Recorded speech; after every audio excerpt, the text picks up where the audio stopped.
Good morning, good evening, good afternoon, everybody, earthlings everywhere.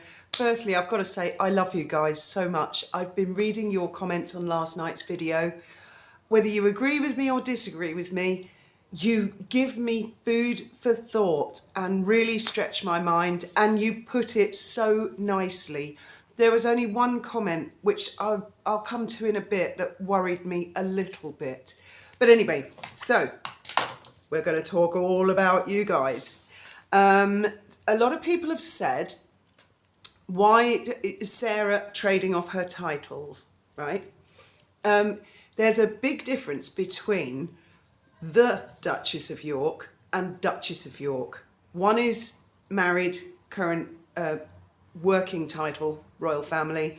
The other is the official legal term for a divorced member of the British royal family. I did not realise that until last year, maybe the year before, when Lady C explained. I never really understood. Isn't it interesting how just a simple word like "the" being removed makes all the difference?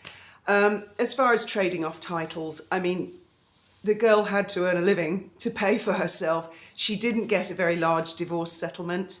But that's neither here nor there. A lot of other people have said she shouldn't have been in the Christmas walk because she's not officially a working member of the royal family.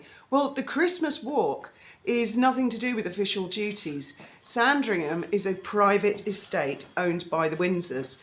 It's not crown property, and the church is on the estate. So that walk, it's really up to the monarch who they do and don't invite.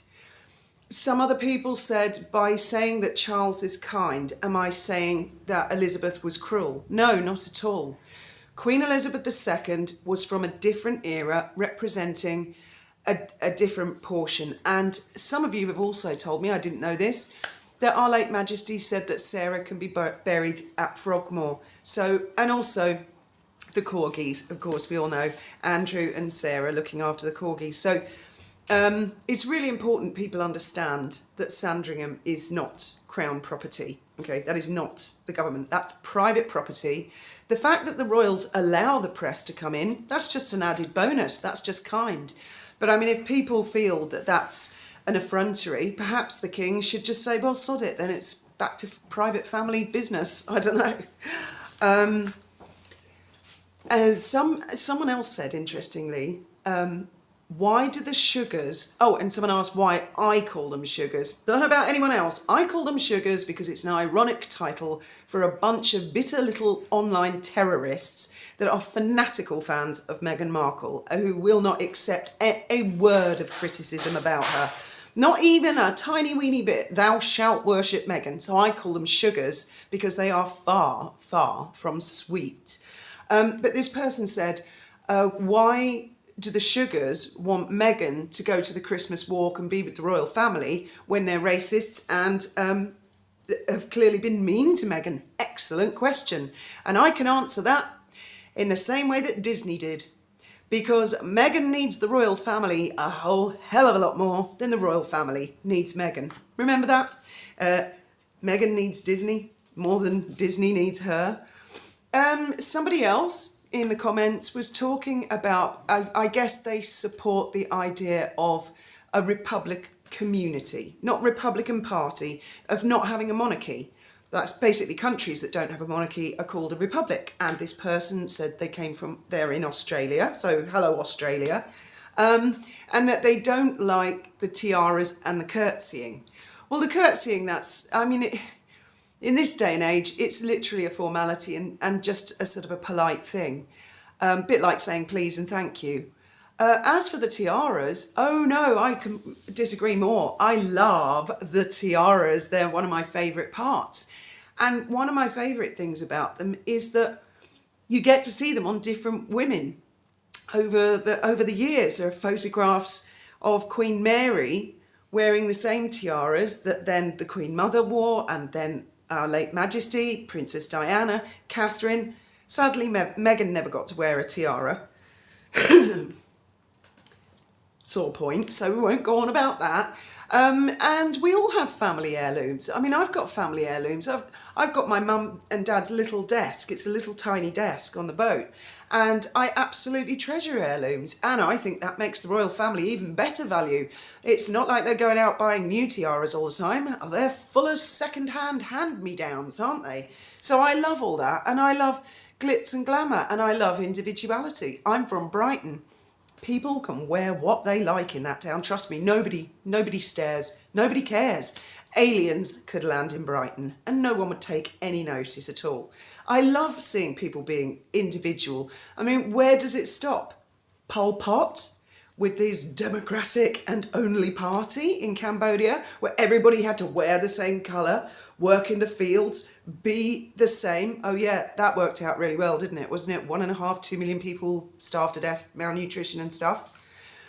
On the point of remembering Princess Diana, a lot of you explained that what you don't like is Harry exploiting her. Absolutely, I'm there with you on that. And so when you use that phrase, let the poor lady rest in peace, that's what you mean. You mean you want him to stop cashing in on her. And I completely agree. But I do think it's important to remember her, especially her good qualities. And there were many, I think we can all agree on that, as well as her faults. She wasn't perfect, but it is important to remember. Graham and I talk about our late parents all the time to both our children, because our kids only knew my mum and Graham's mum. They never knew our dads. And we talk about them and tell them about Granny Pam and Granny Joan and what they were like when they were younger. So I think it's very important, but I do understand the exploitation. As far as the conspiracy theories with Diana, the more I read John Morgan's book, the more I'm drawing the conclusion that it was a litany of negligence and people muffed up on the night. And then they went on to lie to cover their own arses. Understandably, I guess, most popular woman in the world, you didn't do your job quite right, or you failed her in some way. You know, you can see. But then when people start telling lies, that creates a breeding ground for conspiracy. And what's done is done. Nothing's ever going to bring her back. So it's literally for historical purposes that I look into things like that. And I do find it interesting. But yeah, it to me looks like the world's greatest arse covering exercise on the part of many people. Not, you know, not just one. Just like, oh, yikes, I shouldn't have done it that way. I shouldn't have said that. I shouldn't, blah, blah, blah. I've just seen an article, I've got to say this, in the Daily Mail about Meghan's clothes. They've added it up over last year, her ones she wore in public, come to a grand total of £86,000.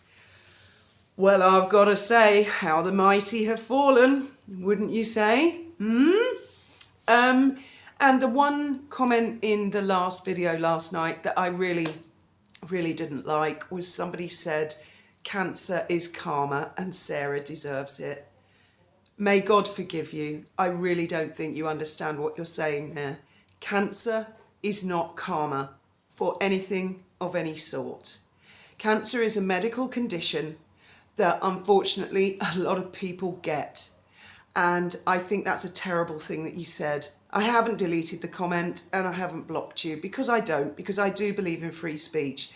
But that's a horrible thing to say. If Meghan announced that she had cancer, firstly, I'd probably want a bit of proof, only because she has lied and lied and lied and lied so many times, and there's so much doubt there. I would, but if I could see, and I genuinely believed she had cancer, believe me, I would pray for her health.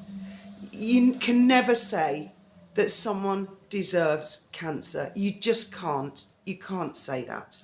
Right, and coming to a bit of a tasty bit, because I'm not sure that a lot of people remember this.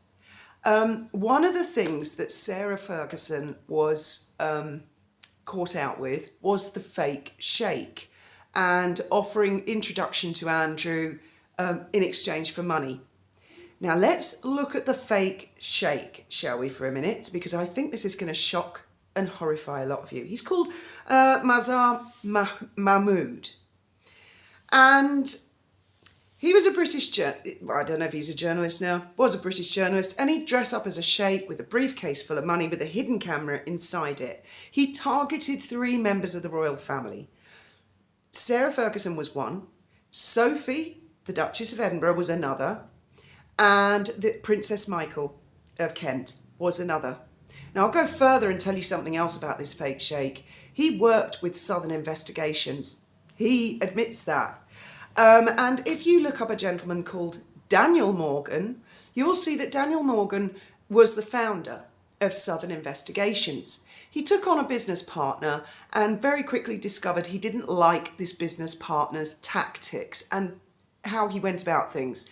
Phone hacking, setting people up, using people like the fake sheikh, etc., etc. Daniel Morgan was murdered. He was found in a pub car park with an axe in his head. Look up the case. Look up Channel 4, Death in the Car Park. So the fake sheikh that set up Sarah Ferguson with that was closely connected to the death of Daniel Morgan. And it doesn't get much worse than an axe embedded in one's head.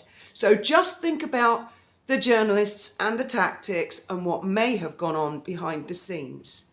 And with things like that, well, not very tasty at all. Anyway, I really appreciate all of your comments, except the cancer caramel one.